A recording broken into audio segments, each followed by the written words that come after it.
What's going on, everybody? Thank you very much for tuning in. Thank you very much for pausing for a moment while you remember to like, remember to subscribe. Help us out there. If you're the big balling type, you can Patreon or show your love with some YouTube funding, and that's all good. We still love you. If you can't, just subscribe. Just give us the thumbs up. That's all that matters. That's all we ask. We are coming back to you with part 2 of The Devil and the Dragon. This is the corporation side of the fence. Fellas, what's been going on your side? You have any recap, any changes to your thoughts, any Avenger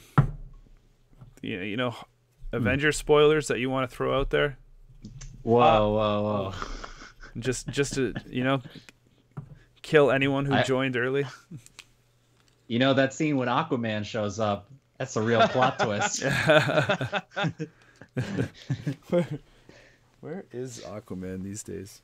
Yeah, that's true. I'm excited, man. I'm gonna see it this weekend. It's gonna be a good time. Is it the most hyped thing that you're looking forward to this year? Yep. I guess so. Hollis, you? I don't know. I think so. Like, there's a lot of things I'm hyped for, but like, I think this might be one of the. I mean, movie wise. Oh yeah. It's on the top of the list. Like, yeah. I think it looks cool, but it's not my top.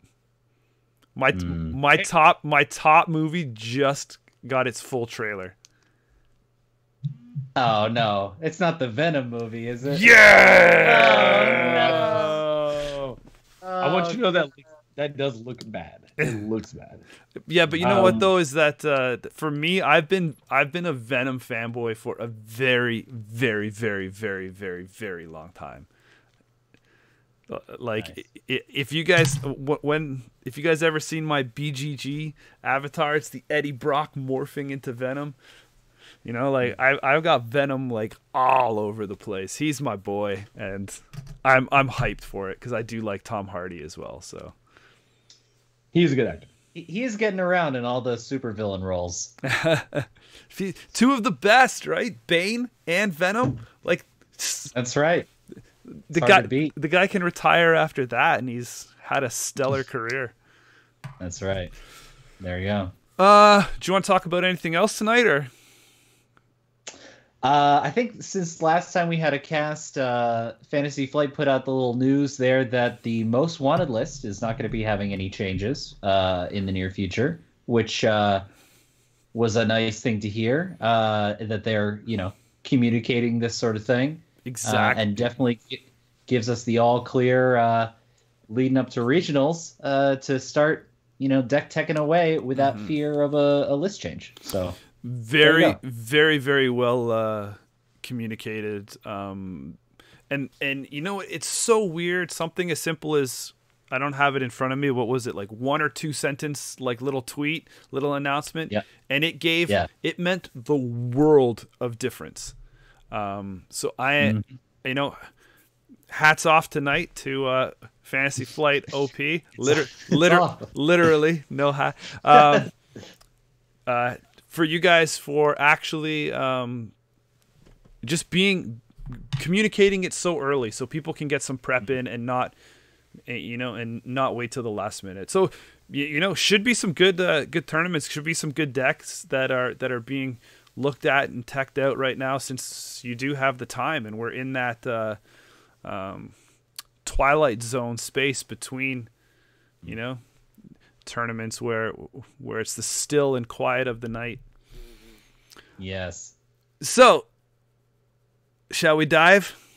Yes, let's see if any of these corp cards might be making some of these top tier decks in the near future.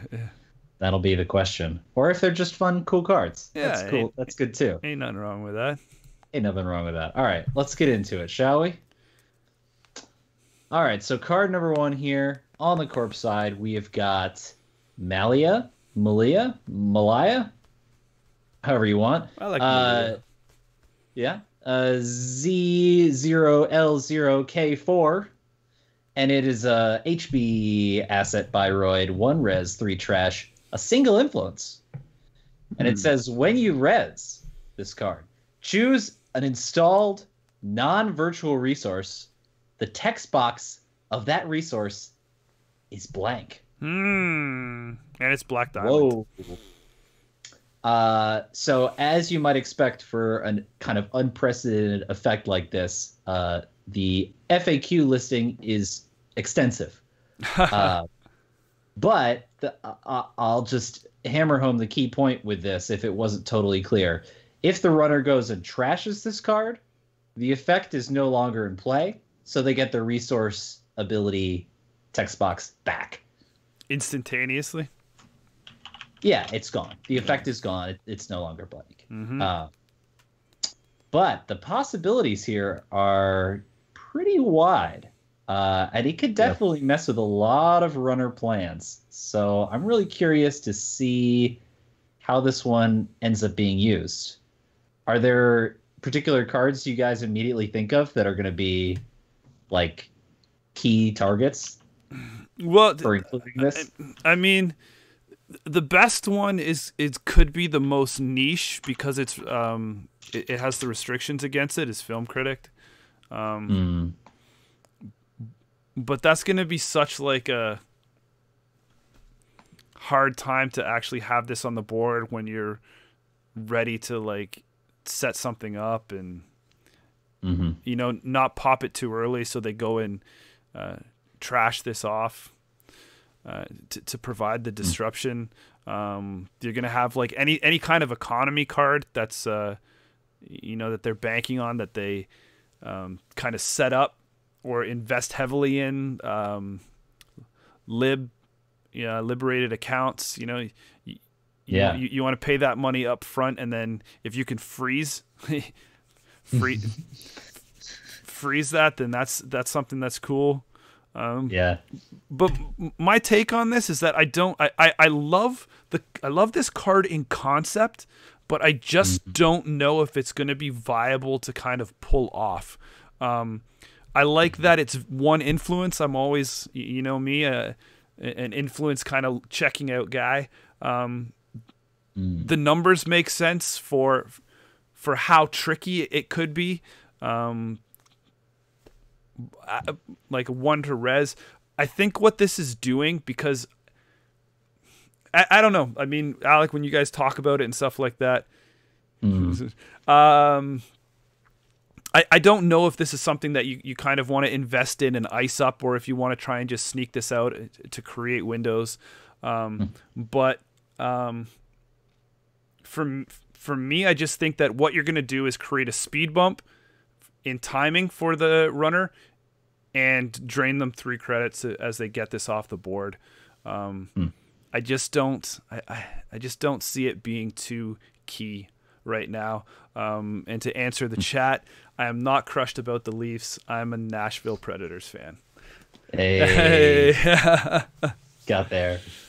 I think your analysis is very well reasoned, and I think for a lot of decks, this card is going to fall to the like 50th card syndrome, where it's nice, and if you had the room for it, you might run it.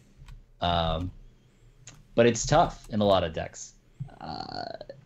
Another sweet use, you've pointed out 2 of the really good ones. One more that I'll point out that I think is really hilarious is if a runner is relying on Citadel Sanctuary to clear a tag and they finish their 4th click, you can res this blank Citadel Sanctuary and then they go to end of turn and the tag doesn't get removed. I think that's so great. And then you can just trash on on your turn, right? So exactly. Yeah, which I think is just funny. That being said, I think you're right that for most decks this isn't really worth it, but I do think there are decks that are going to consider this. Like if Film Critic is giving you a lot of problems and you don't have better ways to deal with resources like that, like you're very influence tight, so you can't take MCA Informant, or you don't have other resource trashing. This is one thing to look at. The other issue is that it sort of slots best into decks that are already running a lot of assets. So if you have like a Turtlebacks engine, which is fairly common, this could just be one of those nice little pieces that, you think about putting in there. For my money, it kind of fits weirdly in the same space as Blacklist. Like Blacklist is that kind of card that some decks will run and it'll really hose the runner in key moments. Yeah. But you need to be running it, and you need to like have a game plan where it's not weird that you have it. Like it makes sense in your strategy. I love me some Blacklist. I rate Blacklist way higher than this. I think Blacklist is I love that card. But isn't Blacklist like kind of a meta response like this card is? Like if the Paperclip, Black Orchestra, whatever, Clone Ship, whatever, if they weren't big cards, why would you be running Blacklist? Yeah. Right? Like it counters a particular runner strategy. And I think this card is similar, where if runners are really leaning on resources, particularly on like key super high power resources, that's when you start to think about those meta decisions. And this kind of fits into that puzzle. Yeah, I agree there, but I think that I think Blacklist is such like an unsung card, though, right? Like that's in certain situations, Blacklist can win you like the game. I don't know if this can win you the game. Right, like if you get really locked out because of Blacklist, and we've seen those crazy plays, and those people have been able to set things up. But I know exactly what you're saying in comparison to it. The one thing that I will say that is kind of a downside of the way this has panned out, there was some uncertainty about this when this card was first shown, but it's been clarified since that if Film Critic is hosting an agenda and you use this card on that Film Critic, the hosted object remains on Film Critic. So it doesn't give you your agenda back if they've already hosted it. Your agenda just stays there on a blank card. Just runner can't get it, but you don't get it back either. Just like on resources that are economy cards, like a liberated accounts, the credits and everything, the counters, anything on the card, right? It's just like when Apex does the flip of cards, and for his stuff, anything on the card stays there. Right. But point being, like, if you're wondering if that's a reason to run this card, is to counter Film Critic after Film Critic has been used, it's a little less of a use. So I don't know. The more I talk about it, the more niche it seems. It does. Honestly, like you'll be, if you probably go any more into it after this cast is over, you'll be lying in bed tonight and you'll be like, oh man, instant regret about boosting this card any more than we probably boosted it. But I like I said, I'm happy that it exists, because it does provide control, maybe for something down the road. One influence, put it anywhere you want, but it's not really worth my time right now. Fair enough. Hollis? No, I was going to say, you covered it, but I was just going to say it's a safety net. That's all it is. It is at the present moment. It acts as a safety net so that in the future, a card that gets printed is a bit over the power curve, or in general, they just want to give you that control option to take it and say, okay, now I can use this card. I have an answer to like this really powerful resource that's available to me in one form or fashion. Because I mean, I can always tag you and trash it, but here's another control option, which is fine to have. In the present day, I really don't see a great use for it. That'll be consistent enough to that makes it worth the include. It's hard to stick it because it's an asset, because it's just easily can come in and because it's either got to be protected or you have to have some kind of window to be able to pull it off, but it's tricky. Interesting. Someone in chat calling out that this would be a sweet sideboard card. There we go. Now we're thinking. That is All right. That does spark an interesting more discussion to go back and look at the sideboardings for these values and stuff like that. But because this might be one of those ones that any of those ones that we've probably said, yeah, this card fits a niche situation is probably like AKA a good sideboard card, right? Mm-hmm. Mm-hmm. So, and that's fine. Yeah, that those exist. Righto. Moving on. Mm-hmm. All right, let's keep it in Hospire right here with Kill Switch. It's a 1-cost current, 5 influence. Okay. This card is not trash until another current is played or agenda is stolen.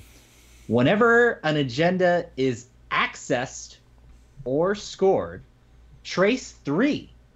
If successful, do 1 brain damage. Oh, snap. Hollis, do you want to start since we stole all your points before? No, you're fine. So if I'm going to be real, I think if we're talking, if what you care about, and I think we covered this maybe 2 packs ago, how it felt like they won't let brain damage go, Alec Jameson. They won't let it go. They're like, no, damn it, this is a thing the HB does. We're gonna make sure they are supplied with the options available to them to do this. If you just print enough of it, one day every single card in your deck is gonna do a brain damage. Every single card, every single one. So, well, okay. So as a, oh god, I just lost the card. As an operation, I kind of dig this Trace 3 ability, if I'm going to be honest. I don't think it's great. Let me just go ahead and throw that out there. I don't think this is even good. But damn it, if your goal is to do brain damage, this feels like a pretty good choice. For making sure that no matter what, your brain damage strategy is going to be something that has a lot more options. Now, I feel like in the existing game space, net damage and me damage are still the best ways to do this. And they know this card enhances those win strategies because it's 5 influence. They know that if Jinteki or Wayland won a turtle and just say, you know what, you saw that agenda? That's amazing. Take a brain. They know that's what that is. This card is way better in those strategies. That's why it's 5 influence and NHP. But I don't think that makes the card necessarily good. I do think it's one of the best possible ways to make sure on the corpse side you're likely to land that brain damage. And because of that, if you are playing that brain damage strategy, or you want to add a card that's in your Wayland or your Jinteki deck to help move along the brain damage, sure. I mean, I guess you can spend 5 influence on this, but that's pretty hard. You're kind of going all in if you're splashing this. Which, right. I mean, maybe if you're PE and you feel like you've got enough options in Jinteki already, you're like, sweet, I'm already running a bunch of 1-pointers. I'll pull 1 or 2 kill switches, and maybe you'll get some results from that. Because you'd be doing maybe a brain and then also the net on top of it as PE. It's kind of interesting. What's up, Joshua? I'm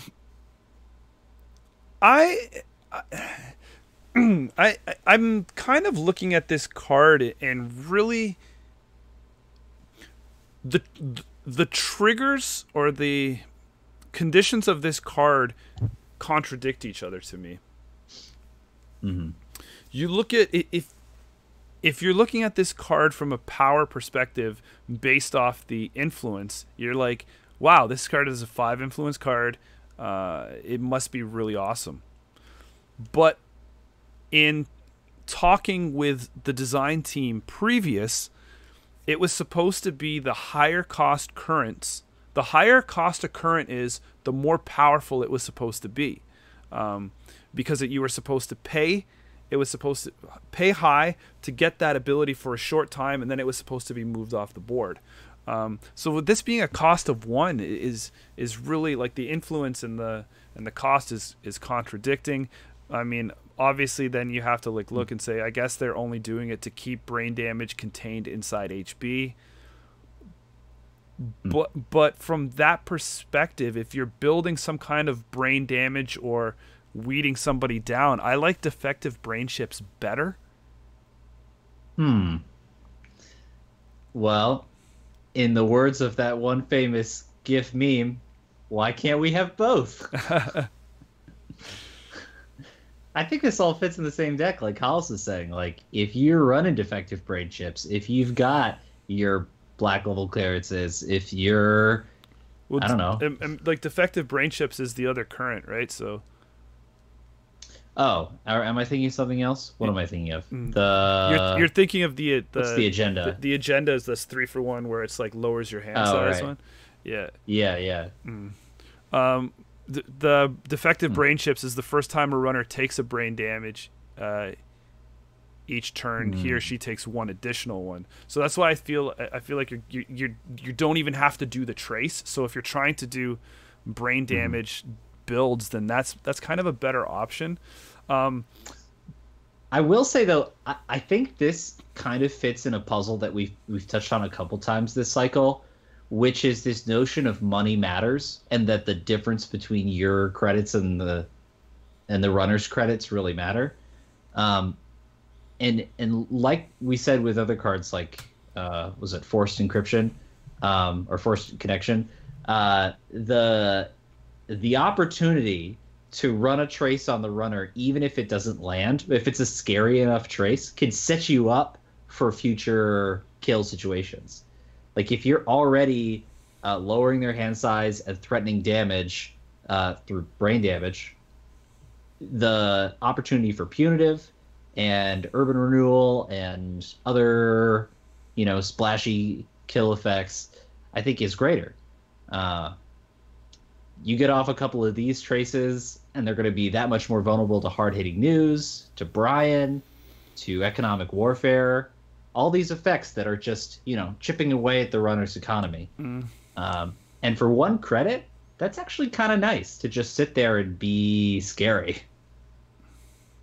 I mean, the real plus side to me about this card is it has a little bit of versatility built in, because it's at least going to trigger unless they play a current. All right, because it's whenever an agenda is accessed as well, right? So I mean, you access it, then you can put it on your film critic, but you're still going to be able to have that opportunity to trace out. I don't see this fitting for me inside any HB builds. You guys are saying time and time again, yeah, maybe they're really still trying to make brain damage happen. Brain damage is still such a powerful mechanic that it really can't be overdone, and it's been done weirdly in the past. But as much as the influence is very high, I kind of do like this inside a Jinteki deck. So to me, if this card appeals to you, if Kill Switch is something you want to dabble with, I think that's where I would go and take it. I agree. The dream of a runner stealing or accessing a Project Kusanagi or out of HB Domestic Sleepers, right? These like cheapo whatever agendas that you don't care about, and that you get this extra trigger on top of that. Yeah, I mean, it's pretty cool. Yeah, those 2 zeros are really cool for something like this. But what's also cool in Jinteki is that if you are playing like a net damage build, or you are playing something like I'm going for a kill, there is enough play style in Jinteki, from my experience, that you really don't need to import a lot into it. So Jinteki, you're kind of, if you're playing that style, you might want to play loose with your ice or use some of that like trap ice and stuff that's already built in faction into Jinteki. So you're not worrying about this costing 5 influence, because it's very easily imported inside something like that. So there you go. Yeah. And you can also run Kitsune in Jinteki, so that you specifically Force the runner to access agendas. There you go. There's your spicy tech. All right, cool. Well, that's Kill Switch for you. Give it a try.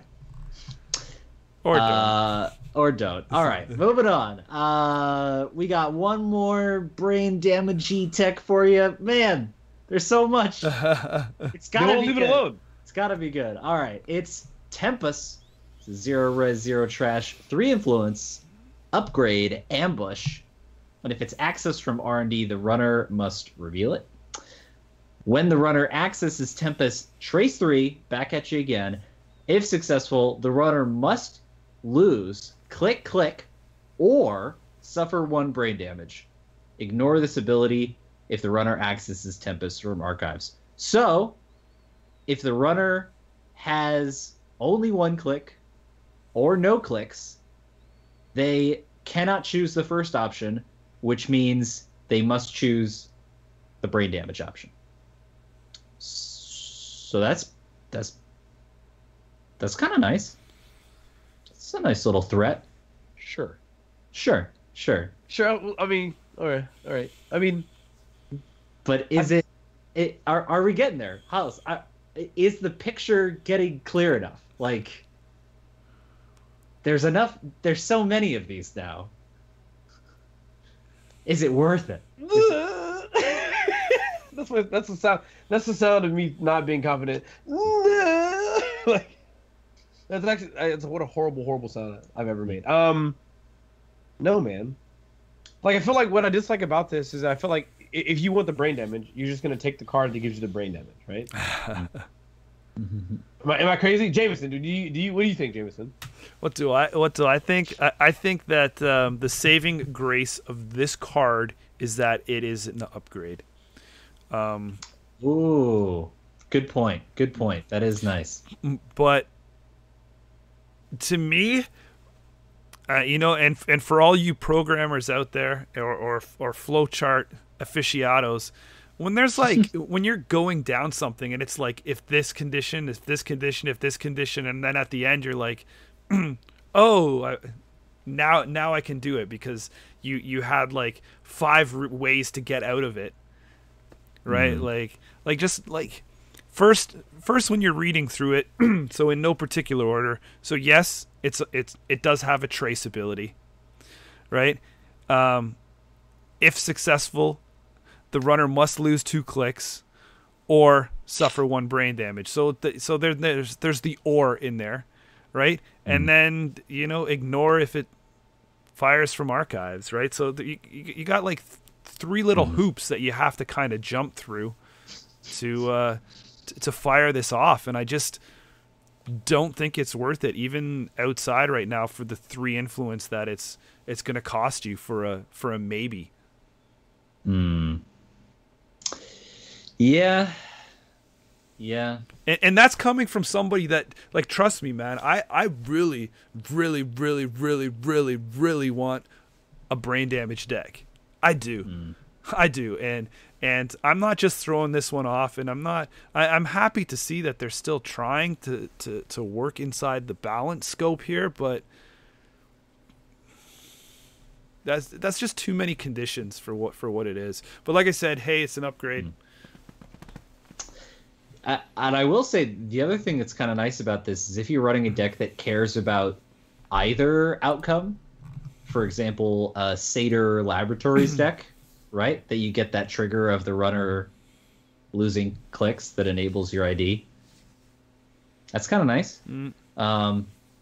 There's also several pieces of tech in the game that force the runner to lose clicks. So there's certainly means of enabling this, but yeah, it's like all the enablers in the world, and it's like I know, but you got that brain damage. Even with all that stuff too, is like I've never found a good click denial, like click taxing style of build either that this could even fit into. I'll give you the secret sauce that makes that deck worth playing. Heinlein grid. That's the answer. It's so good. But I agree. It's as long as you didn't say O2 shortage. No, not today. All right. Don't do it. Sorry, I'm so scared. No, don't do it. Let's get out of HB. They're having a good time over in HB. They're zapping each other's brains. Let's get to the good stuff. How about that, guys? That's like the Oracle Arena right there. All right. This BioVault looks like what's happening out in Oakland. That's where the Golden State Warriors play right there, man. Mm-hmm. Let me tell you about BioVault. BioVault is something special. I'm pretty excited about this one. This is a Jinteki upgrade. 0 res, 2 trash, 2 influence, and it says install only in a remote server. And BioVault can be advanced. You could spend 2 hosted advancement tokens and trash BioVault to end the run. Period. End the run. Oh my god. Where's the runner running? Doesn't matter. End the run. They just break your DNA tracker, Anansi, Chiashi,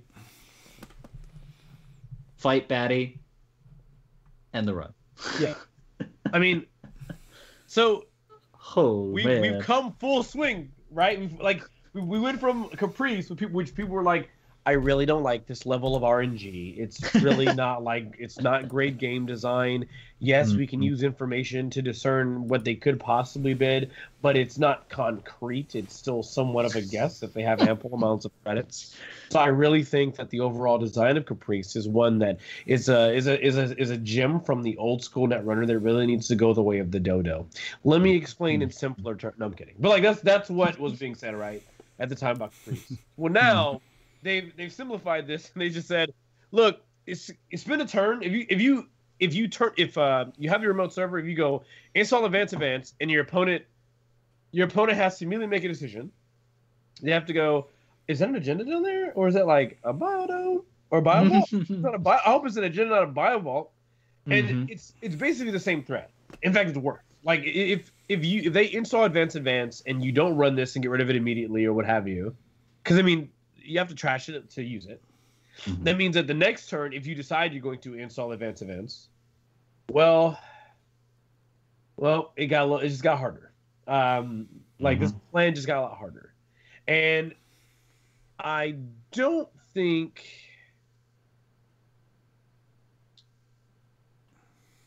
I don't know. I mean, there's rumor mill doesn't work. Nope. So that's not gonna do it. Really, the only answer, as far as I can think of, is councilman to just, slap it down. But yeah, this is pretty potent. Yeah. Here's my question: do you think that is too expensive? Yeah. Do you? Oh, interdiction is another one. Sorry, it's pointed out in chat. That's a good call as well. That's good tech. I don't think it's too expensive. No, I mean the gains that you can get from setting up this card are immense, right? Hollis, click your cam. This is essentially, I'll take a turn to create a Nisei token. I like that. I like that a lot. I'll take it.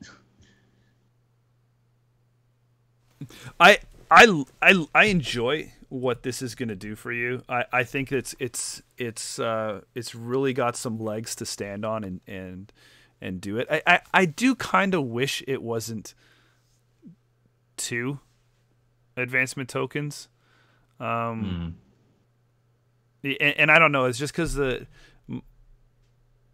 I find the similarities with the NGO. Like, do I want to install advance and NGO, or do I want to install advance this and let it sit there for an opportunity time? But they're both sweet, right? Like they're both. But that's what I'm saying. Like, really useful.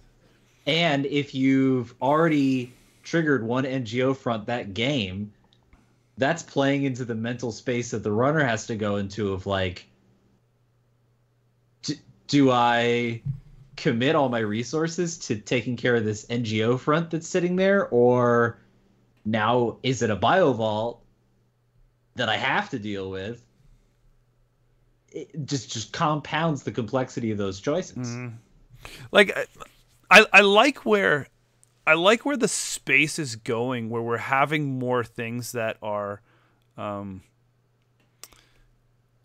being this double advanceable world, or advanceable things, where it does get a little more interesting, and where you can pretty much screw the bluff is that so not screw the bluff, but where it can work for and against you in a thing where remember, this is an upgrade, so we're advancing an upgrade, whereas some of the other stuff, obviously, if it's by itself, you can't have the like two assets tucked together, right? So yeah, if you play it weird, some people are going to know what it is. So I don't think it's I don't think it's as disguised as some of the other traps. But that can also be good because you can protect some of your agendas if your scoring window goes a little wonky, if they drain you of funds and you can't get those you misplays or something like that. I don't know. I think that this could be a little more convoluted and might be harder to get the timing down than it seems fit, but having a straight up end the run that can't be avoided is good. Mm-hmm. Is it going to be? I don't know. I think there's a lot of flexibility here, but I think it rewards a specific type of deck, namely a Glacier deck that is going to have remotes that are respectable enough to really tax a runner that wants to get in there and deal with those sort of things. But the flexibility, I think, is really nice. Clearly, it has the potential to score you an agenda, which is pretty good. But I also like that it has the potential to mess with runner plans on centrals. Like, if they come at you with a big, deep data mining, right? I was going to say and that you just as well. say, no, like, you're out. That's kind of sweet. But if your remotes aren't strong enough, like if you aren't planning on scoring out of your remotes in general, yeah, this is a lot harder to pull off. So you got to be on that plan. The card is, it's also costed very well for everything that it is. 0, 2 to trash. 2 influence is very respectable to move this. If you're not building Glacier styles out of Jinteki and want to do it somewhere else, this has definitely got wiggle room to be experimented with. I'm very leaning towards positivity with this card, but I'm not all the way sold on it yet. I'll tell you the one spicy combo that I've been tossing around in my mind for a little bit that I think is really cute with this card. Bring it into Wayland, install it in a remote, don't advance it, right? Pass the turn. Next turn, slam a Hollywood renovation, advance, and each renovation trigger gives you an advancement on your bio vault. Booyah! Now there's some synergy. I kind of dig that. Actually, that's a really cool idea. I really like that. I kind of feel like, number one, I feel like this is fairly balanced compared to the cards like that we'd seen that kind of do this, right? Like compared to Caprice Nisei, this feels way more fair because at least it trashes itself to be able to utilize this ability, right? It's not just going to stick around for the entire. It doesn't have the potential to stick around for an extraordinary amount of time and just continuously be successful. To be successful, you have to get rid of it. So there's the immediate balance. But the most attractive thing to me about this card is point blank the 2 influence.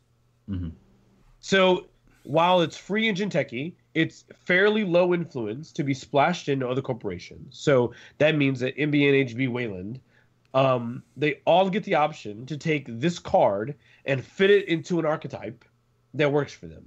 And like you said, with NGO Front being in the game, with 5/3s getting better in the game, having this as an available card to either A, help you score agendas, or B, bluff a 5/3 to later carve the room to score the great 5/3 agendas. This is awesome. Well said on that point. Protecting having more protection built into the as the game moves to more of this 5/3 builds, or gives you more reason to you more incentive to play those 5/3s. Yeah. And I guarantee. Oh, go ahead. I was just gonna say, I guarantee that we're gonna see this card at regionals. I think this card is super scary. Particularly, I want to point out on an Ag Infusion, I think this gets extra gross. Yeah. Oh my God. Yeah. If you have Ag Infusion and a scored Nisei token and this, it's like, good luck getting past all of that. To me, it even we've talked before, in previous episodes, how with Expose becoming a more prevalent mechanic in the game, when we start getting, now granted, probably not the case. I know that there's a runner that's very good at Expose, obviously, or a newer runner that's very good at Expose. Silhouette. That might see. that's probably gonna straight face when I said it. Yeah, I know. I could tell. I can't believe you actually said it. But the other aspect of that is when we start getting to the point where we're seeing 5/3. If we get to that point where 5/3s become the new thing that people are moving to more often, and cards like NGO Front, cards like BioVault are more prevalent, do we also see an increase in the use of cards that expose? Because now the problem is not, with the runner economy taking a hit, you can't just run every single remote server and just look at every install advance. You have to make a very careful decision. So are we at the point now where you could say, expose, what is that exactly? Okay. I like where your train of thought is moving, Hollis. I don't think we're there yet, but I think we could be, where we start evaluating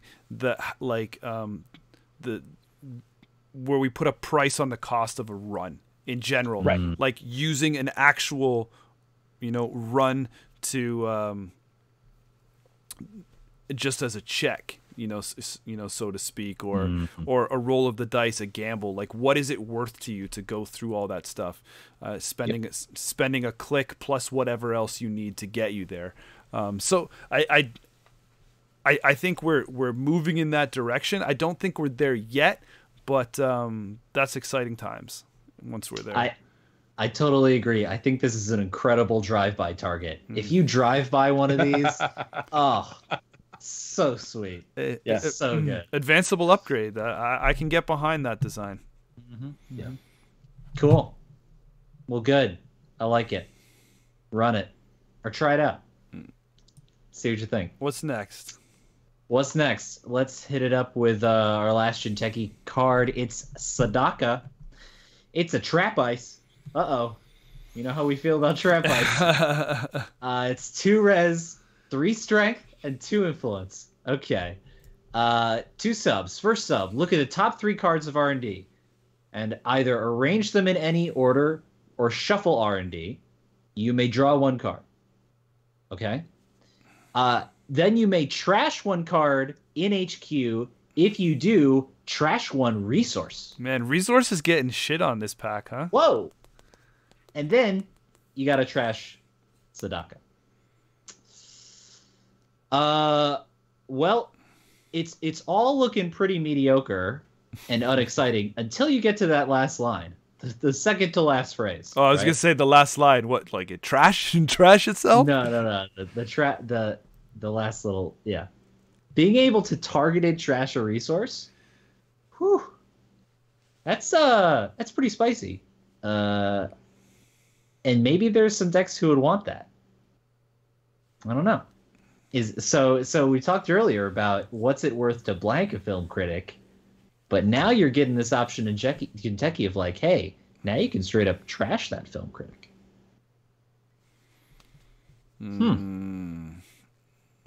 But It is a piece of ice, though, y- y- and it does trash itself. so from my perspective of things here is that these ice that trash themselves, they're very niche. Usually you're not looking to remove your own ice from the game. You're putting the amount of cards that you allocate to ice, you want that to be sticking around long enough that even if they have their most efficient breaker counter for it, it's still costing them attacks to every time they come in. This isn't doing enough for me to warrant a play right now, or maybe even ever. I just find that it's one of those weird Jinteki, off in the realm of fun and fantasy that you can play casually with, but from a competitive perspective, trap ice is never caught on, and ice that removes itself has never been a wise choice.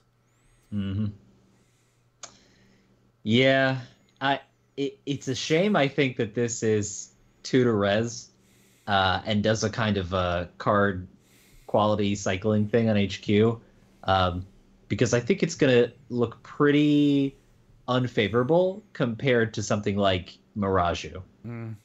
That immediately comes to mind of like, if I want the first type of effect, why wouldn't I just play Miraju, which is being seen all over the place and is quite a good card. And if I needed to trash a resource, we've already got Voter Intimidation, and from experience, I gotta tell you, Voter Intimidation does work. That card is pretty sick. Yeah, I dig it. So if we've got these kind of effects elsewhere and they're more consistent and just better, I don't know. I'm not really seeing this one, unfortunately. At least not for the kind of decks that I'm interested in. Yeah, I mean, I think it'd be kind of... I might look at it harder if it didn't trash itself. Right? Yeah. Because in a situation like that, like, it'd be kind of good to like just throw it in front of R&D, and then look at the top cards, arrange them in any order, and then just, go, right? But that whole... The value drastically drops when it's only a one-time use. Right. Yeah, I think you're spot on. And if this was like a Sentry, for example, right? A Sentry and it didn't trash itself, I think we'd be talking about it totally differently. That we'd be saying, oh, okay, 3 strength Sentry, 2 subs. That's interesting. Yeah. And here I'm just not saying it. Right. And then plus like the wording of May splashed throughout there, right? Like, I mean, I mean, is that, what's your take on that? Like, you feeling like, hey, it's good because maybe I can leave it on the table, but for a better, like, I can res it up and then I may trash a card and then get the bonus, but then I have to trash this as well. So you can maybe wait for like a better time, but it's still, it's not doing anything for me, man. That's not a bad point, but then the runner knows it's there, right? If you don't fire it off on the first time, and then they're going to understand like, oh, I can't keep any good resources on the board if I'm planning on running that server. but then maybe that's like its best play. Maybe you just it's just there as a total like I have it there and they're like, you res it because it's going to be very specialized to be able to break a trap ice, right? So just having that threat out in the open, like, okay, I'm gonna put this on my R&D, and hey, maybe when you run or it's gonna speed bump you a couple times, but you're not gonna be able to run this server while you have the resource out that you need. You're gonna have to attack somewhere else, or you're gonna have to look for your AI breaker or something to get through that, and maybe it just speed bumps you like that, knowing that it's there. And if you can't deal with it, because I may trash it, maybe I won't, right? So yeah, but that's, I guess if you're into that kind of mind game, I'm trying to give it the hey, I appreciate it. I'm trying to give it the good guy Alec bump. Like, I'm trying to look on the sunny side here, but well, it's an impressive go at it. But, yeah. Did I hit a home run?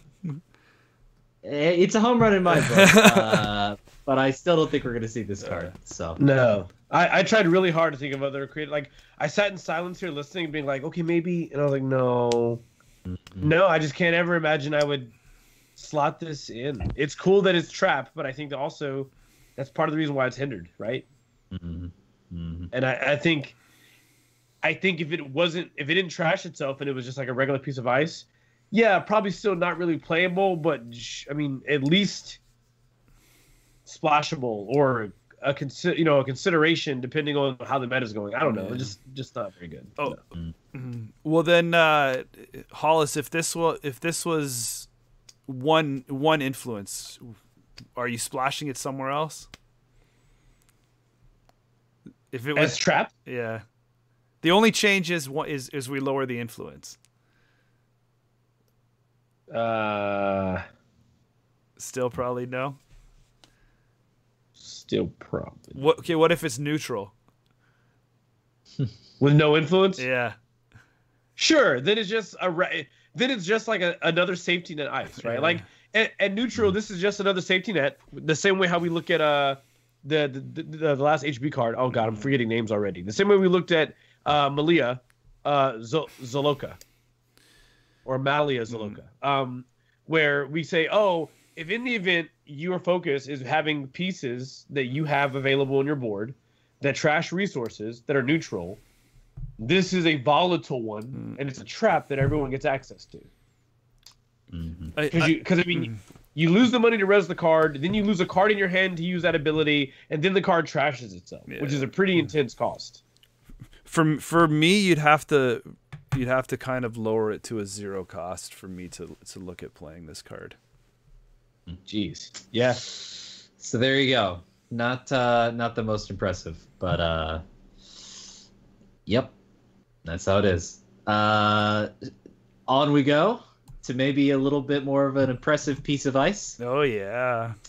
This is NBN. Oh God! Endless Eula. Great name, great tie-in, great. It should be called Facebook Eula. Oh, perfect flavor text as well. Really love that. It's res is 6, strength is 0, and 2 influence. Parasite. Wait. Oh, and it says end the run unless the runner pays 1 credit, and it says that 6 times. 6 subs. How many times? 6 subs.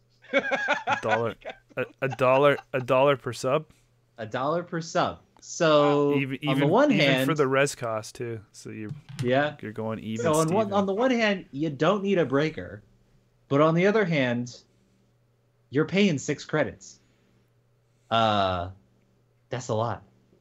That's a lot. Yeah, that's a lot. Yeah, this card is a little nutso. It's pretty strong. Jesus. And it's how much? It's two influence. It's like between this and like Data Loop. I'm like, NBN, your ice has gotten such a big boost. Like, what is happening to you?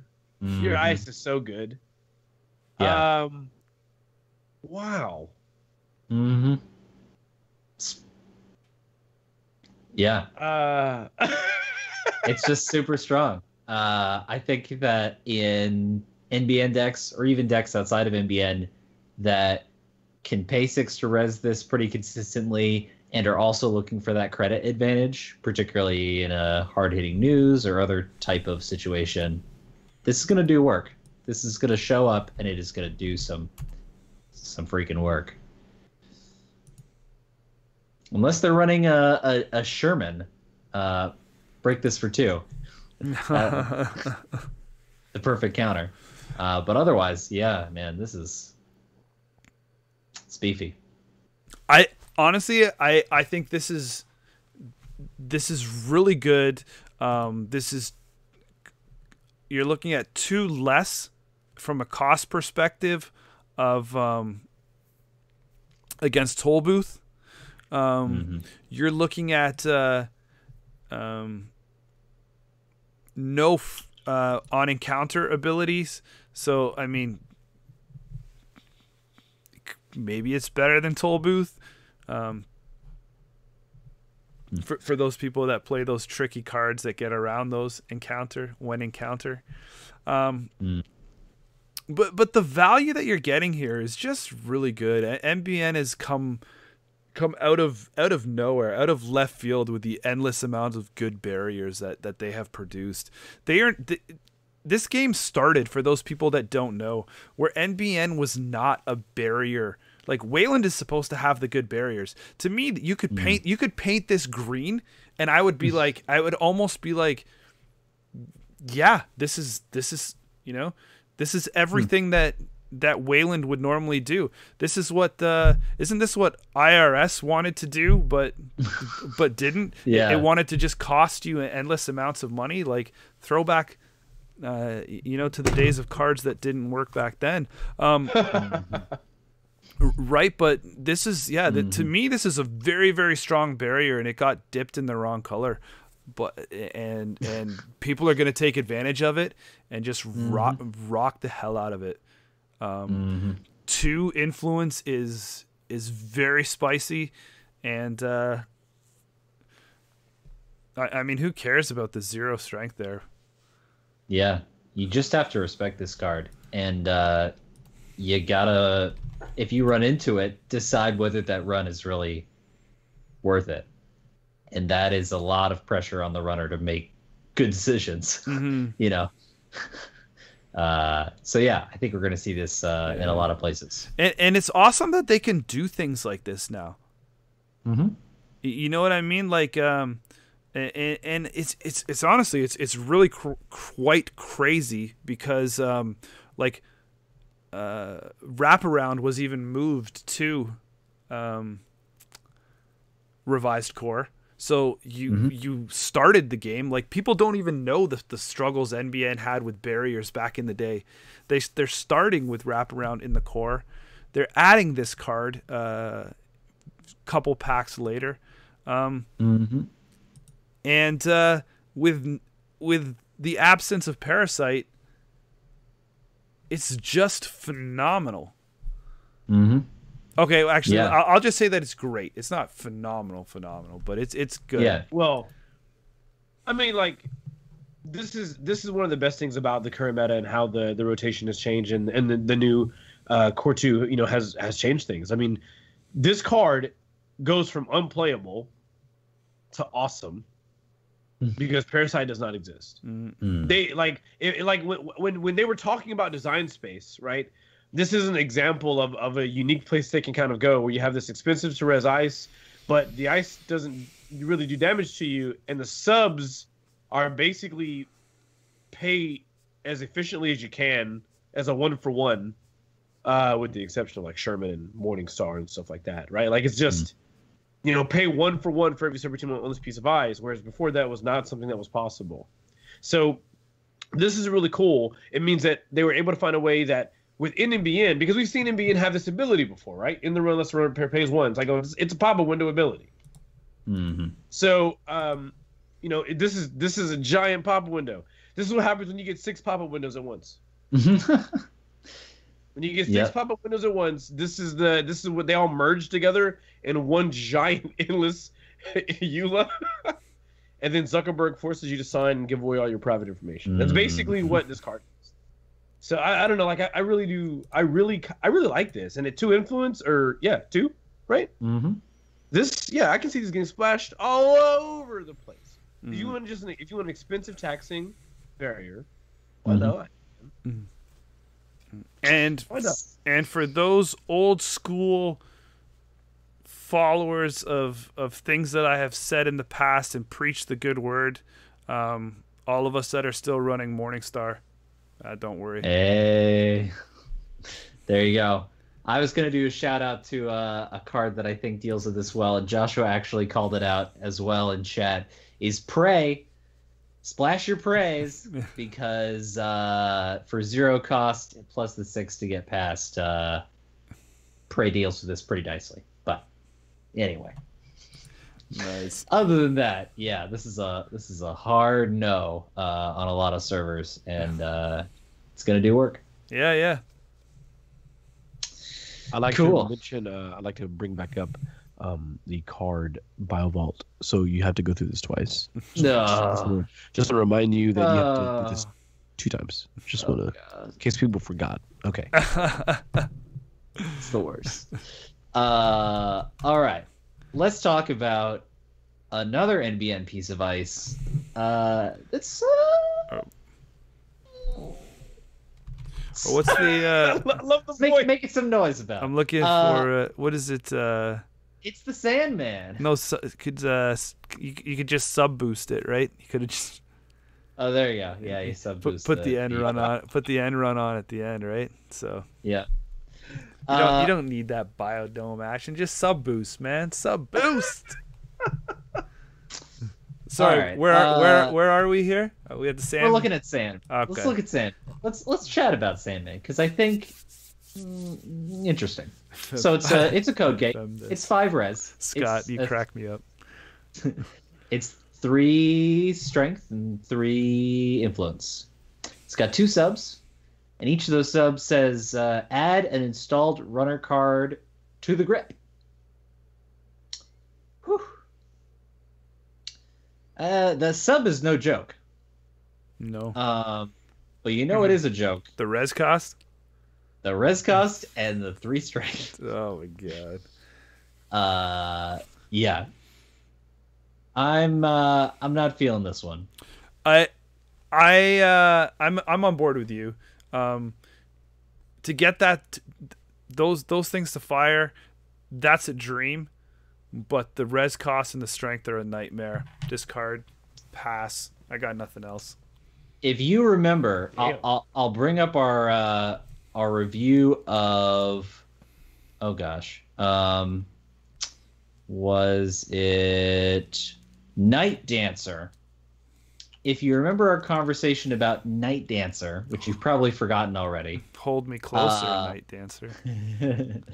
We said, like with this, the subroutines on that ice are bananas, right? The runner lose a click, you gain an extra click. Incredible. But you don't run it because it dies to Black Orchestra, it dies to Gordian Blade. It's so easy to break that I don't think it's worth the risk. Hollis, yeah. You got anything else to say? Because I'm still stand by the fact that I'm done. If you were to buy multiples of this pack, you can use all of the Sandmans to build like this really cool sort of cardboard house that would house all the rest of your good cards. So what I'm going to do is I'm going to buy 5 more sets of this pack, and I'm going to see how big I can make the house to house the good cards in the pack. We're gonna and I'll make sure I take a picture and I'll put it on our Facebook later. There you go. Okay. I do like the art though. The art is quite nice. If honestly, if this is something you want to do, it's not the best play in the world, but man, is Owl a hell of a lot cheaper. Oh shoot. Good call. Owl. Take a look. Neutral. Real nice. Okay.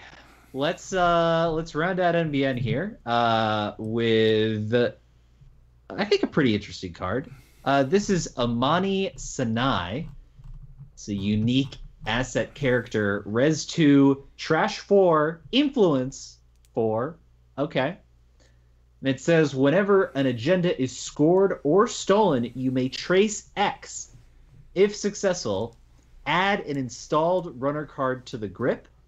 X is the advancement requirement of the scored or stolen agenda. Mm-hmm. This is another one that I really, really feel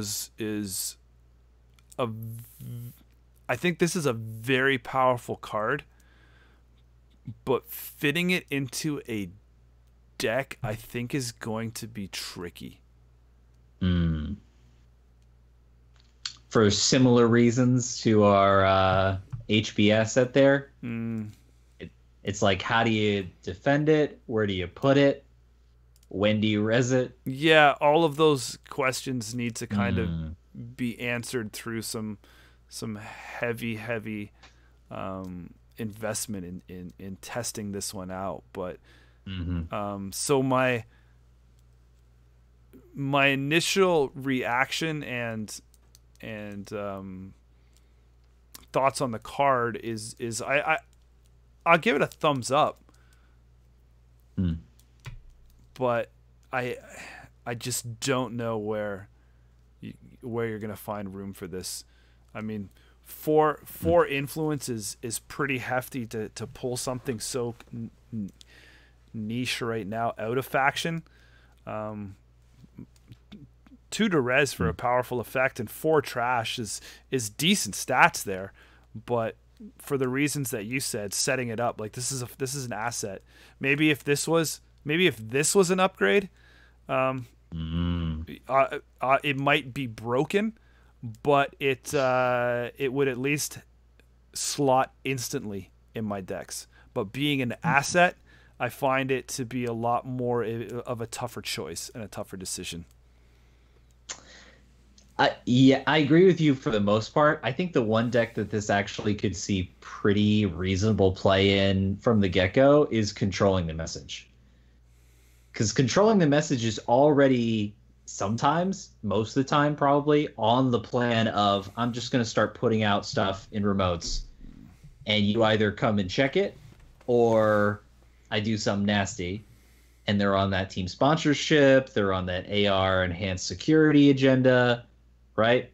So you can afford to leave this in its own remote, just chilling there, and the runner has to deal with it. And if they don't check it, you've got this really nice effect that works whether you're behind or ahead. And I actually think this is a pretty reasonable include in Controlling the Message. I think that's a great call, because I think that's where you're going to have to experiment within different forms of MBN. Like I said, I think this is even the more I give it thought, the harder it is for me to justify 4 influence or something like this outside of faction. So, I think they've really priced it out of contention there. I agree. I think this is strictly MBN, and I think it's a deck that's already interested in assets and is already interested in traces that are going to keep the runner down. And Controlling Message is all about that. So there you go. I think that works.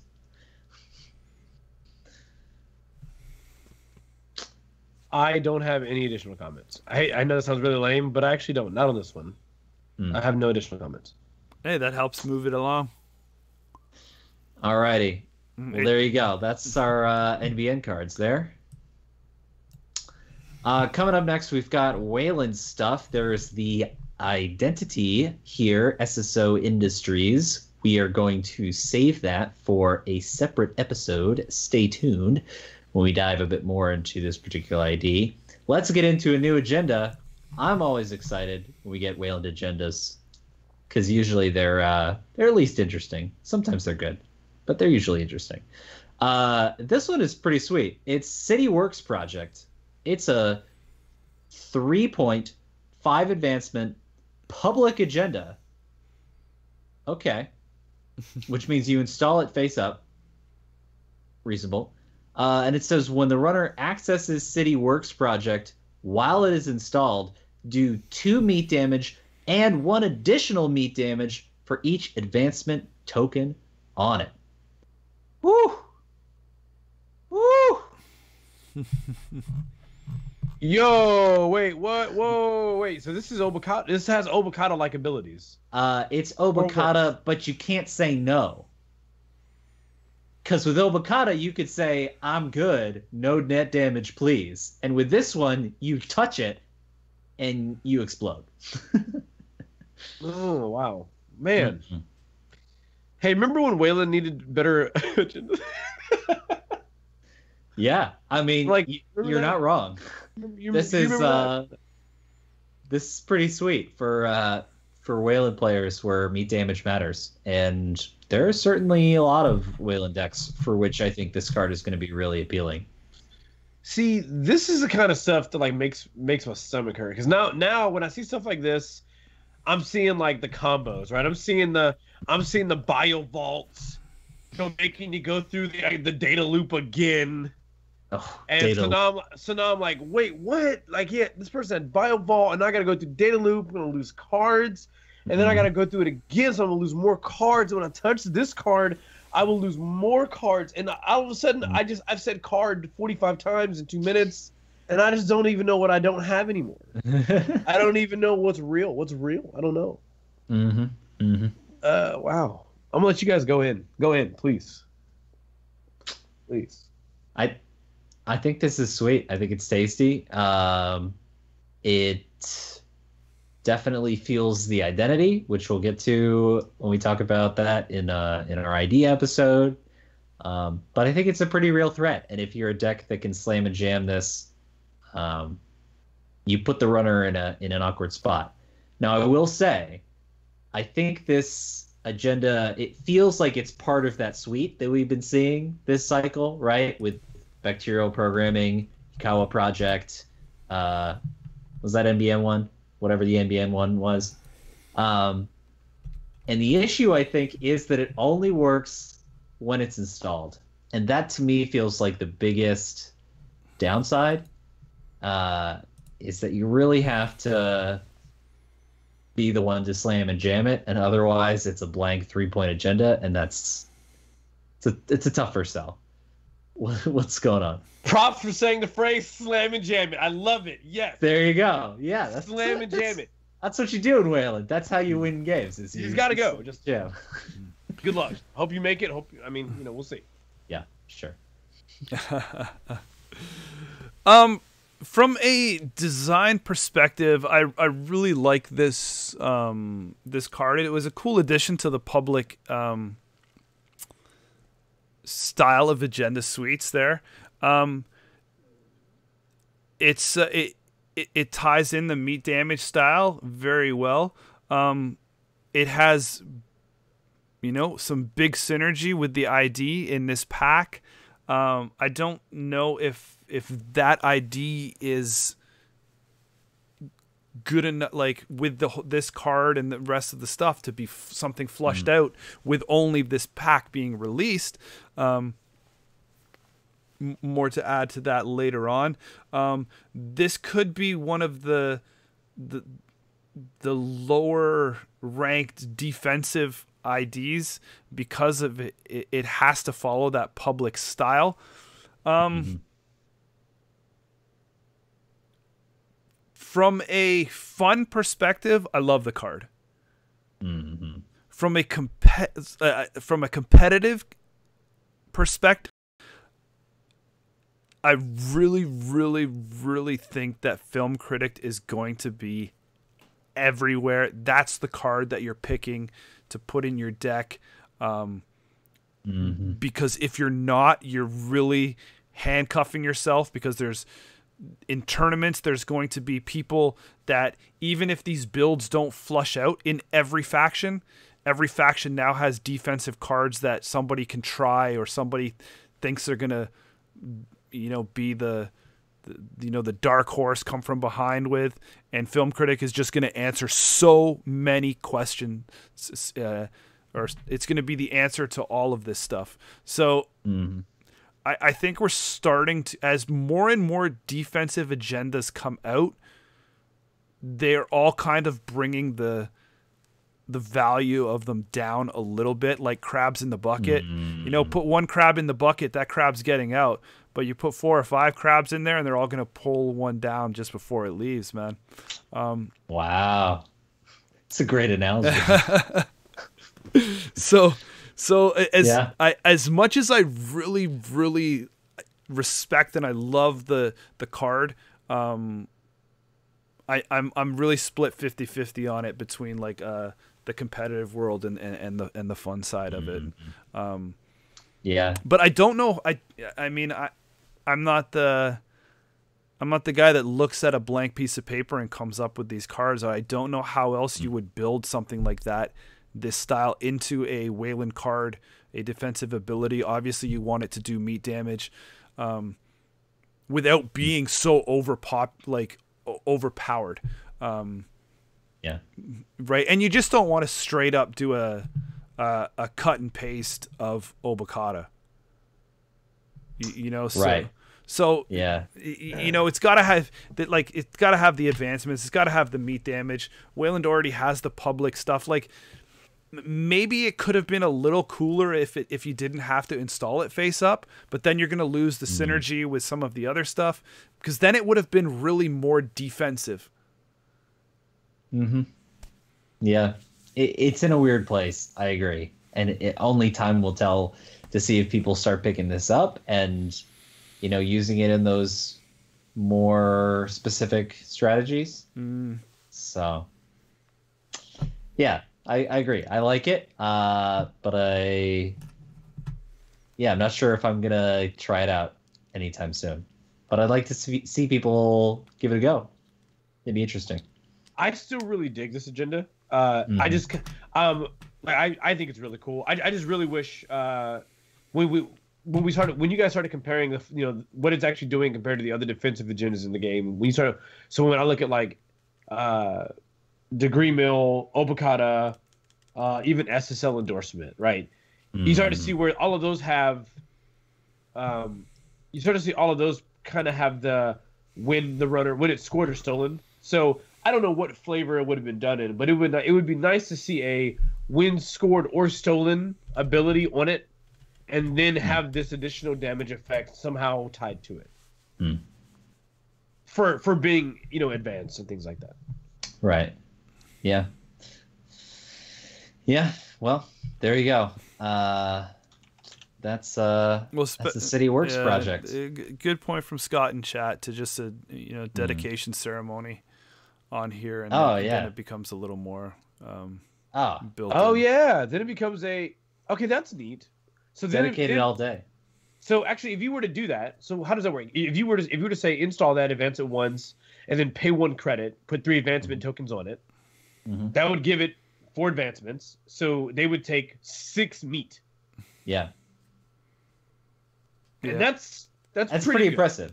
Yeah. That's pretty good.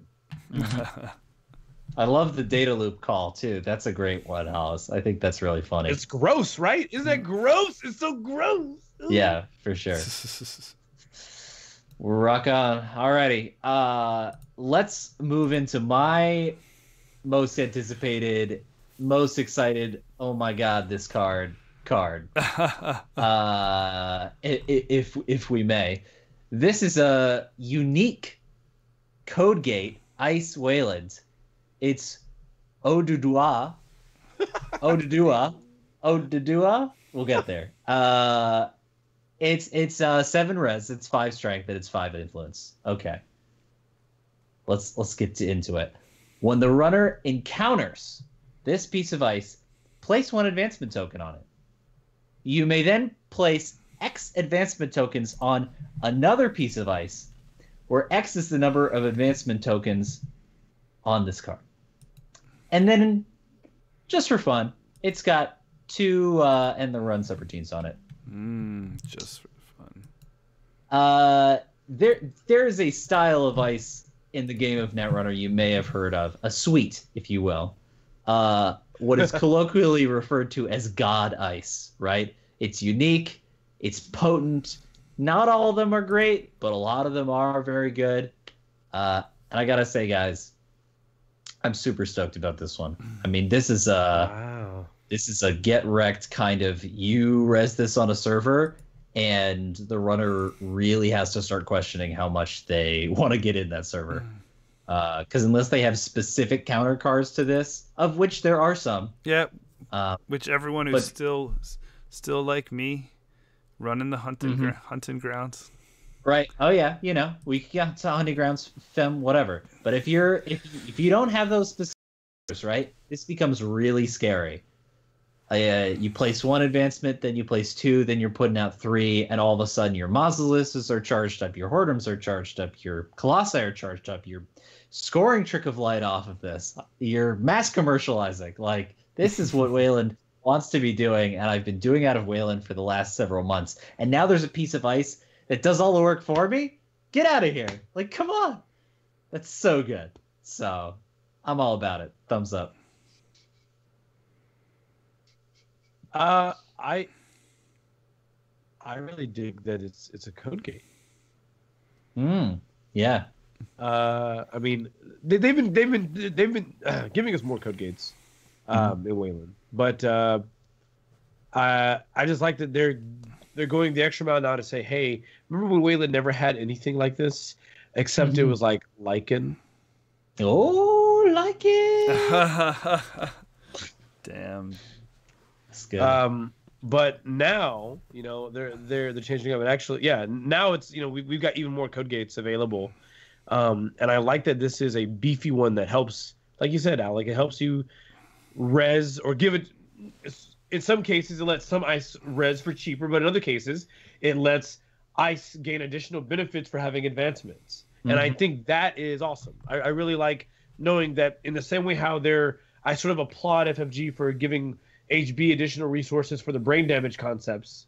I applaud them for not completely abandoning the advanceable ice. In fact, giving what I think is a strong piece of ice to really help that strategy, because it gains something on an encounter. It's not like really you can prevent it minus like what hunting grounds.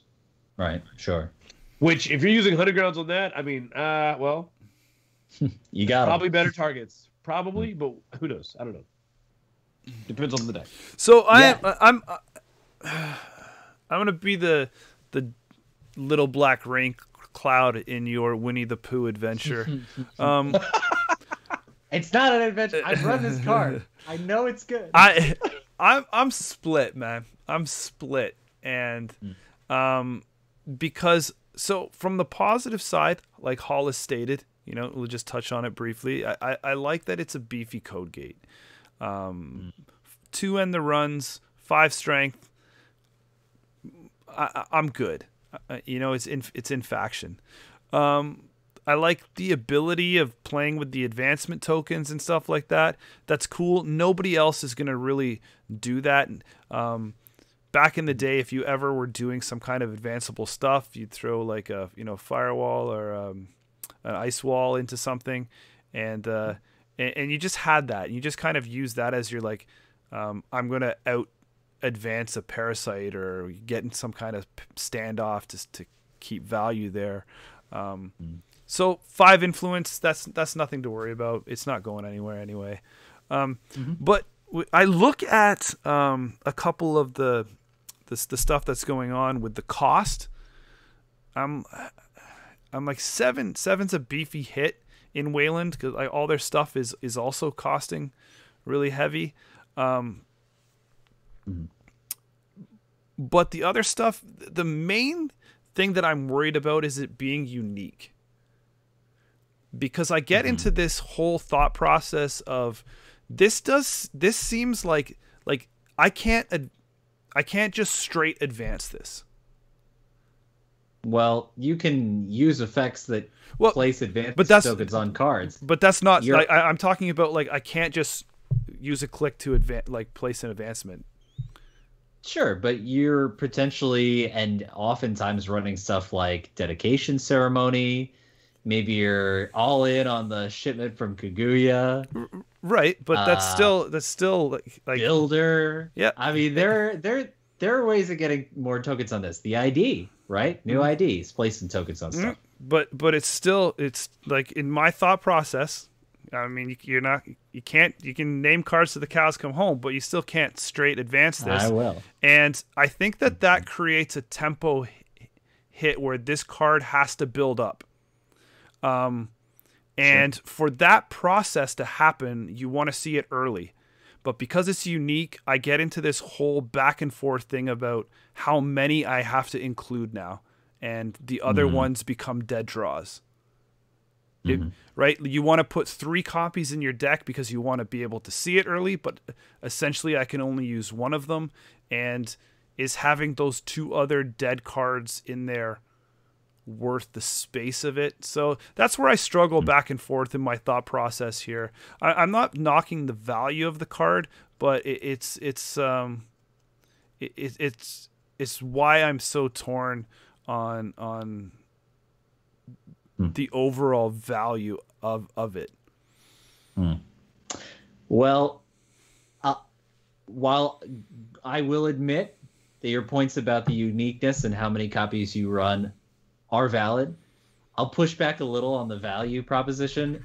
As someone over the last several months who has, with clicks and credits, many a click and many a credit, I've advanced every Mausolus. I've advanced every Colossus, right? I've been there. And it takes so much time, tempo, value to get these ice charged up, to get that free wormhole, to get the ice wall up to 4 so that they can't turtle through it. I mean, this stuff, it just takes so many resources to get there. And the dude comes out, right? And the dude says, I'll just give you all that for free. You pay 7 up front, and I'm giving you value all game long.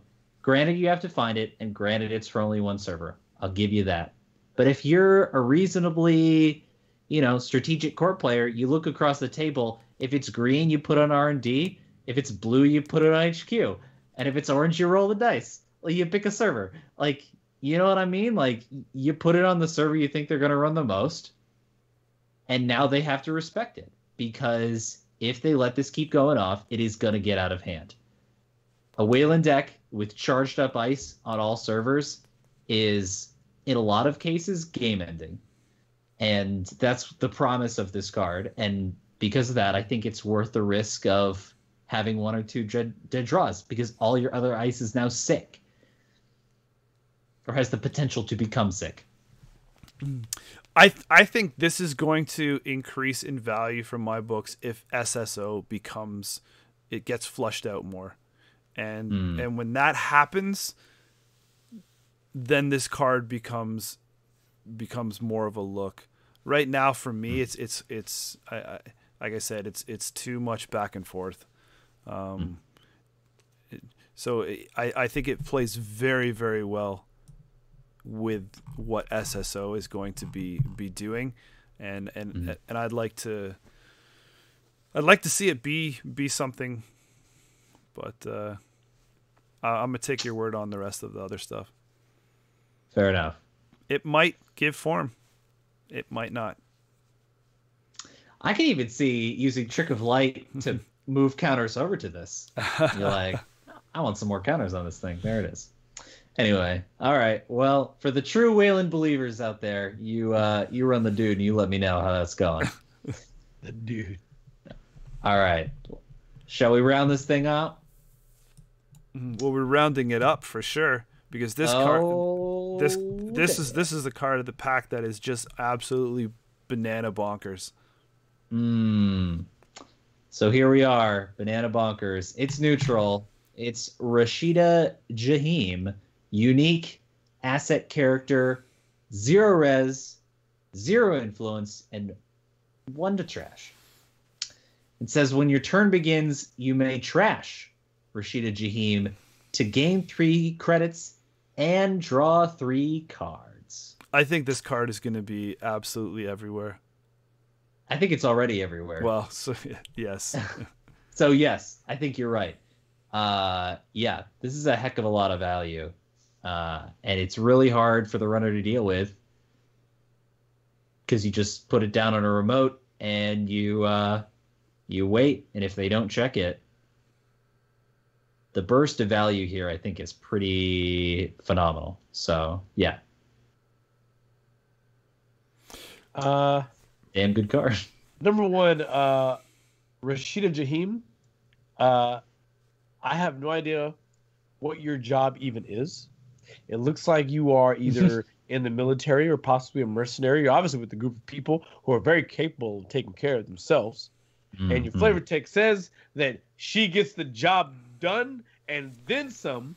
So, Rashida Jaheim, we gonna get the job done with the 3X in all my decks. Can't wait to slot it. We gonna get all the jobs done. When my opponent's like, do you have enough credits? I'm gonna be like, well, I mean, with Rashida, all things are possible. You know what I mean? Like all things are possible. Yeah. Do I need calls? And all things are possible. Who knows? I think this card is great.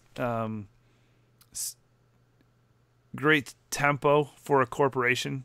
Great recovery for a corporation. I don't see any downside to holding 3 of these.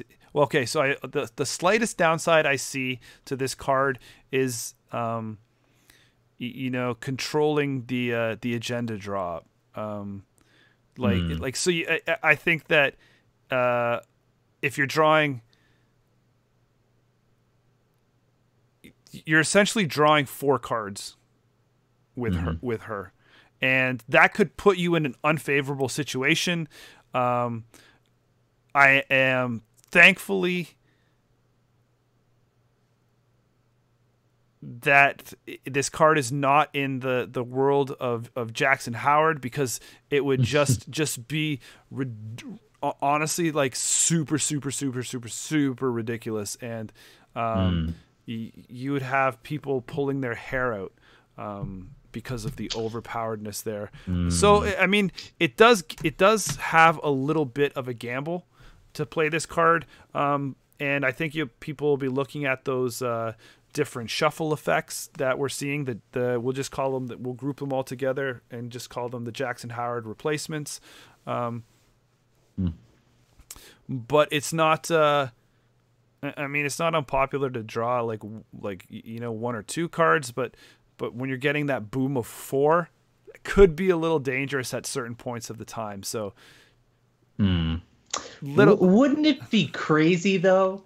Just humor me. Wouldn't it be crazy if there was an identity that, I don't know, for every credit you had, you could hold an extra card in your hand? Don't go there. And this gives you 3 credits and also 3 cards? Whoa! I don't know if there's an ID like that, but if such an ID did exist, I would hope that this would not be considered an oversight by FFG. It's probably a busted ID. I mean, it's probably like, I don't know. So anyway, I'm sure we'll never see that happen. Never. I still think she's a good card to run in other decks. I don't. Yeah. I don't mess with that ID. Anyway, that's right. So that's right. Just wanted to let it be. But let it be. All right. Great card. Great costed 0 to 1. That's what you want to see for those power cards. 0 influence. It's kind of strange. It's kind of really. I can't stress this enough. Why this isn't a neutral with at least 1 influence. Well, we do have Princess Space Kitten back in the picture now, so if you're worried about this card, it is vulnerable to rumor mill. True. There's a thought. Yeah. Yeah, I mean, right, but sure. Like two very powerful neutrals that have come out, NGO and her, and they are both totally influence free. Which is strange for me from that Stepping Stones where we saw powerful neutrals like before, and then we saw neutrals overcosted, and we've seen the right frame of neutrals, and then we've seen some undercosted being even at 1 influence. So it's a weird mix. I'm not sure if they're getting if they've really balanced these neutral cards properly, but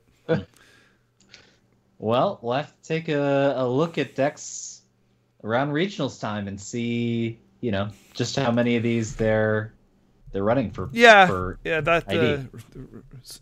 Our close look at regionals episode will be an interesting one, or the recap of it, whatever.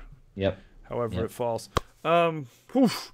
Banger of a pack, though. Banger of a pack, man.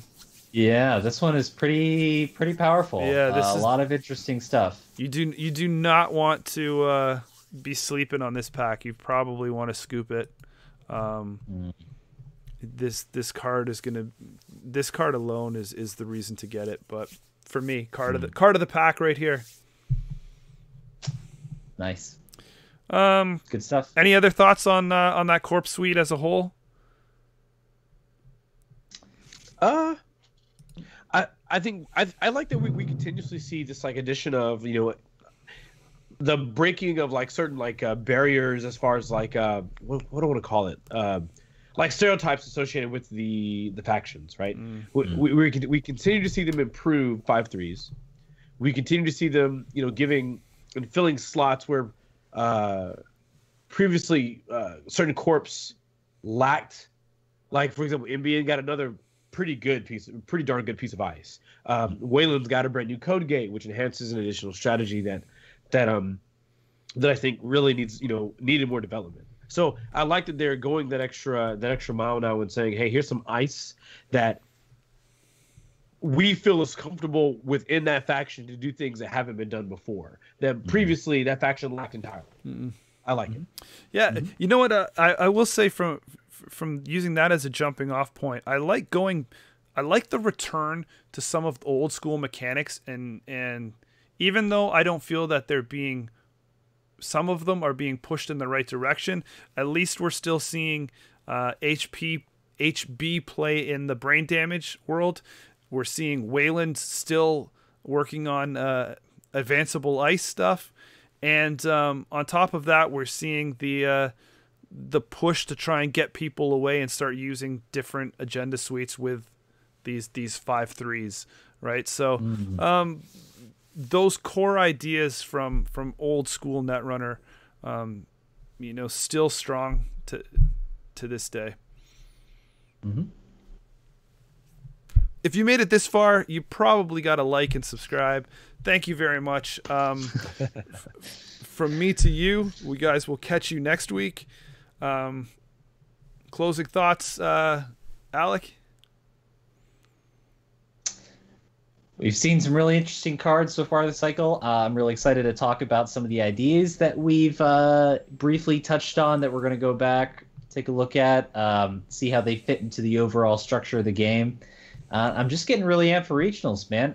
I know I keep touching on it, but that I think is when the real spice is going to come out, and we're going to see what these cards are really made of. No doubt. Hollis, you got the last words, and then as soon as you stop talking, I'm going to click stop. So don't pause unintentionally. Ready? Go. I really enjoyed this pack entirely as far as like what it provides for Netrunner. In general, I think that we've seen a lot of improvements in terms of ice. We see a return also in the form of a card like Biovault, where previously we thought the ability to interrun was a very like big detriment to the game, but I think it was more along the lines of how it was being implemented before versus how it's being implemented now, where it's a lot more controlled, it's less RNG. And it feels like, and actually be able to gain that in the run ability, in this instance, you have to put in the clicks and the credits to be able to get this, and it's a one-time use, and then the card basically gets thrown away. So I really like a lot of cards here in this pack. And while we didn't really cover the ID here, we didn't cover SSO, I really am looking forward to that episode and being able to discuss that with you guys and look at different options and where that ID can take us as far as the future of Wayland. But beyond that, Jameson already hit you with the main details. Thank you. If you made it this far, thank you so much for listening and watching. Please like and subscribe. And never gets old. It never does it? It just never does. It's just to me it does, but I guess everyone else likes it because they keep reminding me every time they're in chat. So don't forget to like and subscribe. We appreciate the love and the kind words and the fact that you guys join us each and every week to just join some goofballs and discuss a game we really enjoy. So it's a pleasure, guys, and I hope everyone has a great evening. Thank you.